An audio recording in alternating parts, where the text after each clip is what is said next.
हमने अपनी ही परंपराओं और संस्कृति को पिछड़ेपन की निशानी मान लिया, जबकि यही चीजें विदेशों में जाकर सुपर हिट हो गईं, विदेशों में जाकर ट्रेंड कर रही हैं।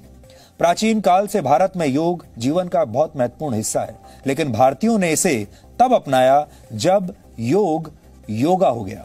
अमेरिका में प्राणायाम की ट्रेनिंग के लिए लोग 1,82,000 रुपए तक दे रहे हैं और वहां पर योगा का बाजार लगभग 1,15,000 करोड़ रुपए तक पहुंच गया है। इसी तरह से भारत का हल्दी वाला दूध पश्चिमी देशों में पहुंचकर अब टर्मरिक लाटे बन गया है।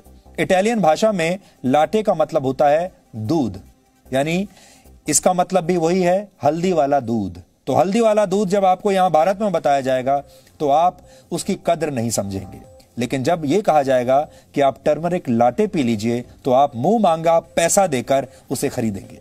और यह नाम भारत और पश्चिमी देशों के लोगों को बहुत फैशनेबल लगता है, लेकिन असली नाम यानी हल्दी वाला दूध किसी को पसंद नहीं आता। लेकिन जैसे ही यह फैशनेबल होकर टर्मरिक लाटे बनता है तो लोग इसकी मुंह मांगी कीमत देते हैं।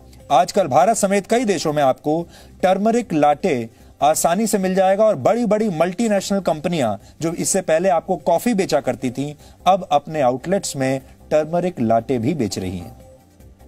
यह अमेरिका और ब्रिटेन में एक लोकप्रिय ड्रिंक बन चुका है और वर्ष 2025 तक पूरी दुनिया में हल्दी का बाजार 14,500 करोड़ रुपए से ज्यादा का होने की उम्मीद है।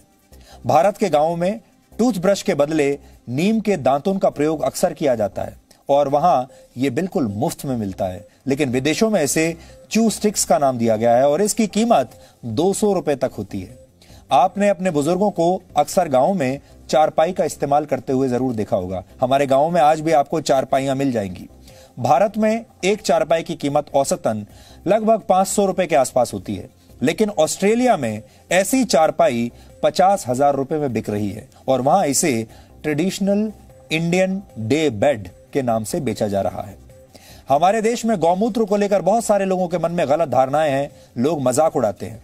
पेट संबंधी बीमारियों में आयुर्वेद गौमूत्र के सेवन की सलाह देता है और कई गंभीर बीमारियों में भी यह फायदेमंद होता है। और अब विदेशी कंपनियों ने इसी गौमूत्र के 7 पेटेंट्स हासिल कर लिए हैं। सिर्फ परंपराएं ही नहीं, पश्चिम में अब भारत की पूजा करने की पद्धति भी मशहूर होने लगी है। हमारे देश में पत्थरों की पूजा की जाती है, अब अमेरिका में इसकी नकल की गई है और वहां पर इसे ग्रैटिट्यूड रॉक का नाम दिया गया है। वहां के लोग इस पत्थर को प्रकृति से जुड़ने का एक माध्यम मान रहे हैं।